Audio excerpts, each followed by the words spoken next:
Here is a question. Read it carefully and think about the answer. Let us solve it step by step. Let us first understand the key concept here. KH is a strong, non-nucleophilic base that fully deprotonates ketones to form enolates. With excess KH and excess Mi, exhaustive alpha-methylation occurs. Moving on to the next step. Cyclohexanone has 2 alpha carbons, C2 and C6, each bearing 2 alpha hydrogens. Moving on to the next step.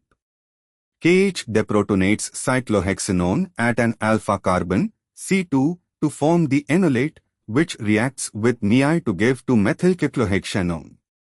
And for the final step. Because KH and Mi are both in excess, the reaction does not stop at mono or dimethylation. Each alpha carbon can be methylated twice, since each alpha carbon originally has 2 H's. With excess base and electrophile, all 4 alpha hydrogens are replaced by methyl groups. Both alpha carbons, C2 and C6, become fully methylated, gemdimethyl at each, giving 2,2,6,6-tetramethylcyclohexanone, which corresponds to structure C.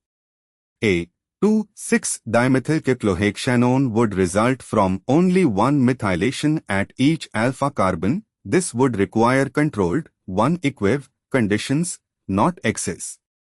B2,2,6-trimethylcyclohexanone is an intermediate that would be further methylated under excess conditions. D. The structure shown does not correspond to exhaustive alpha-methylation of cyclohexanone. The 81% yield is consistent with the known literature preparation of 2,2,6,6-tetramethylcyclohexanone from cyclohexanone using excess KH and excess Mi. Therefore, the correct answer is C. Therefore, the correct answer is option C.